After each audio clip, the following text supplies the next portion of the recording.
we bring the concluding part of the interview we had with the spokesman of the Secretary General of the United Nations, Stefan Dujarric, in his office in New York, where he spoke at length on the oil for food scam that nearly rocked the United Nations and how transparent the United Nations as a body is.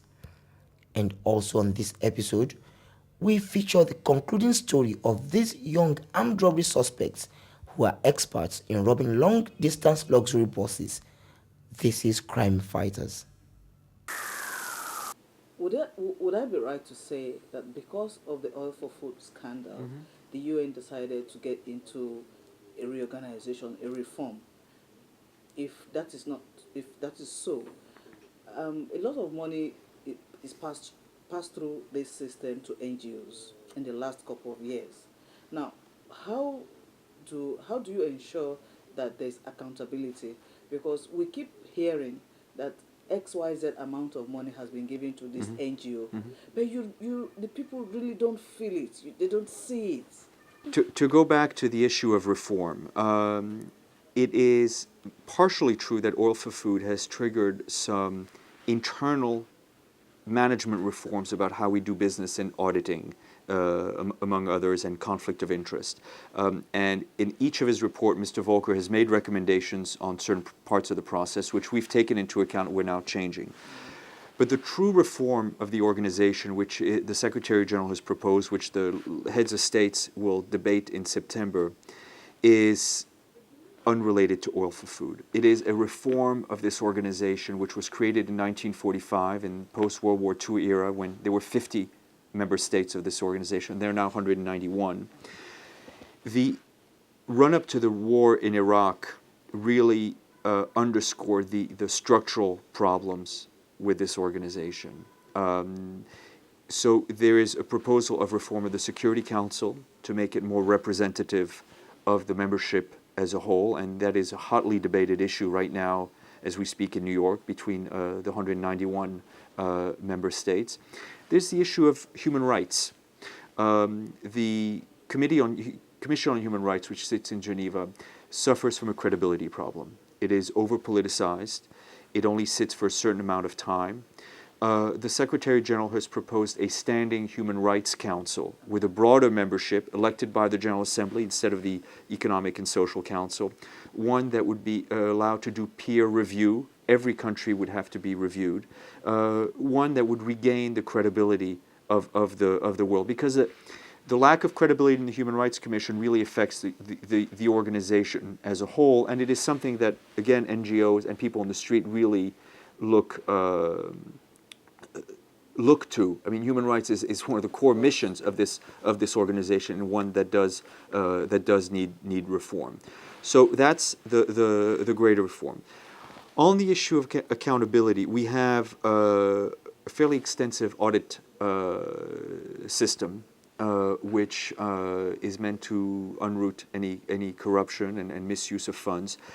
In the tsunami relief effort, which is a billion-dollar effort, we have put on together with PricewaterhouseCoopers, which is a big accounting firm, a pilot program which will track openly money as it goes into the system and as it goes out, and something that will be publicly available in order to have maximum transparency. Because you're right, when people don't see the money, and when they hear of these hundred millions of dollars, and they don't see the effect, it hurts us all. It hurts the NGOs and it hurts the UN. So we can never be vigilant enough about, never be too vigilant about the issue of transparency and about auditing. Now, unfortunately, you will never. No system is 100% foolproof. I mean, it's like putting an alarm on your house. You put a great alarm in, somebody will rob you, you put a better alarm. So it's also an issue of reacting every time you need to react and to tighten your systems. Okay. Let's look at the issue of developing nations, which, of course, my country, Nigeria, belongs.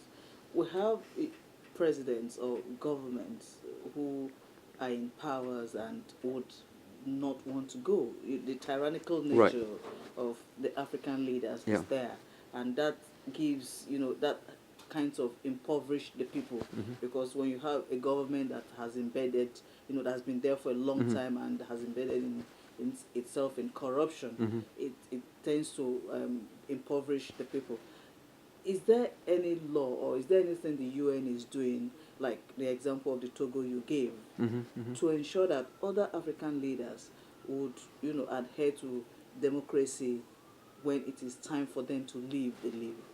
Well, there are obviously two ways to go about it. There's, and I think, in terms of Africa, the way that it's been used and the way that needs to continue, and also sometimes, unfortunately, the results are slow, is really through public pressure, through the NGOs, through statements from the Secretary General, from the African Union, and you almost need to build a wall around some of these leaders for them to understand that democracy is really the only solution to development. But you can't have, you need to move on parallel tracks, and the development issue is one the Secretary General has been pushing very hard on the developed world to commit to the 0.7% of overseas development aid.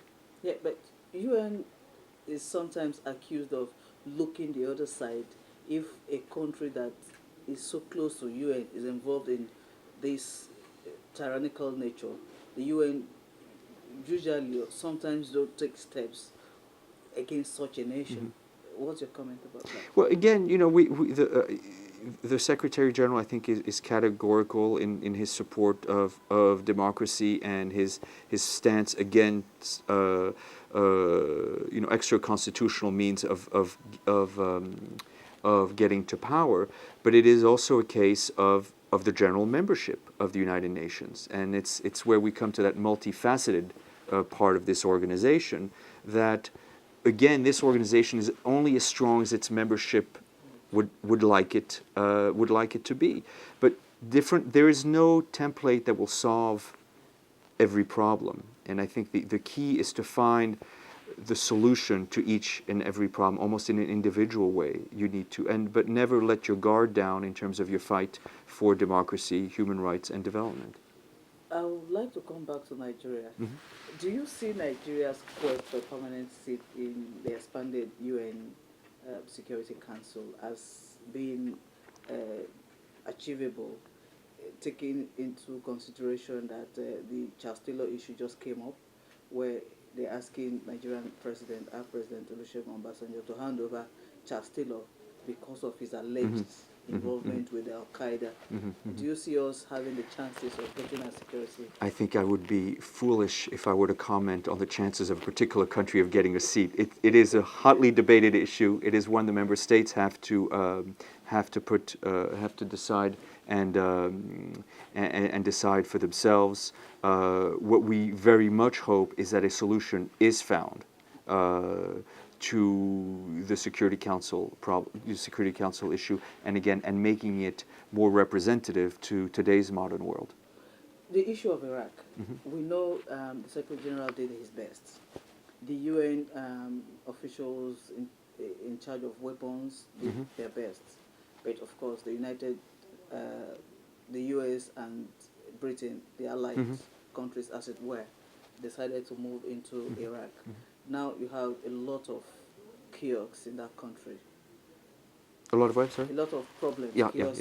Despite the democratic government they have there. What's your view? What's your position?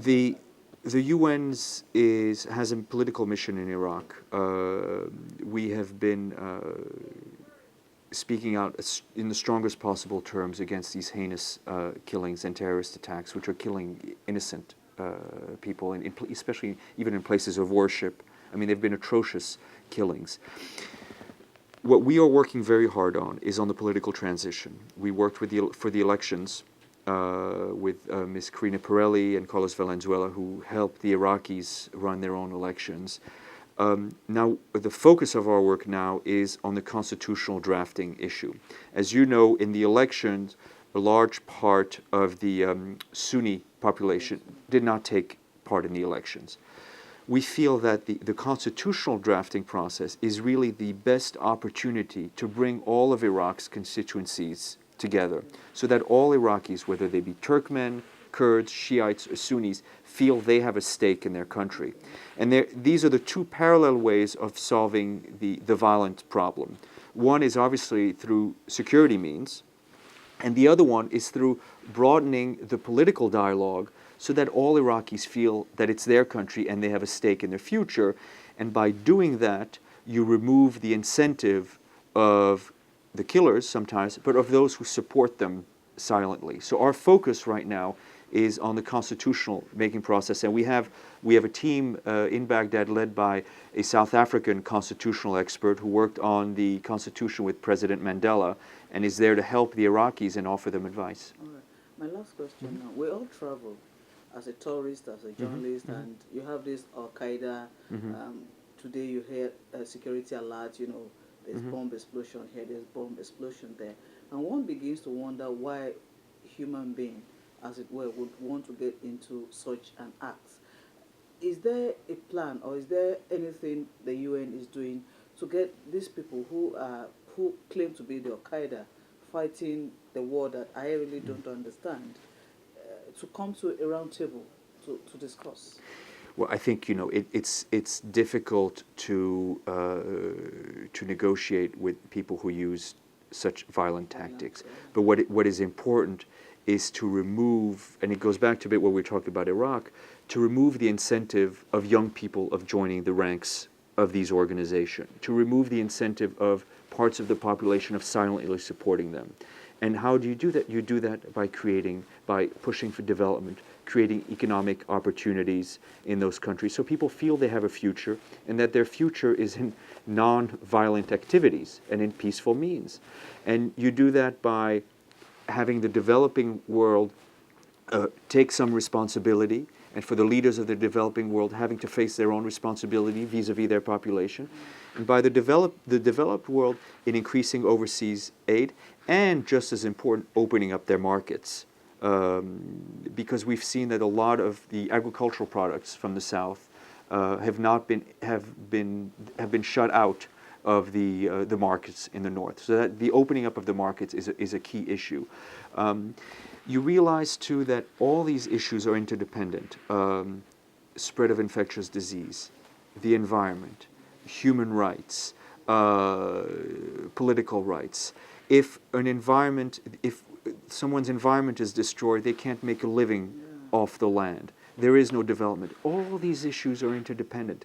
And none of these issues can be solved by one nation alone. They can only be solved through dialogue in a house such as this one or one of the UN's agencies. Thank you very much. You're very welcome. Thank you.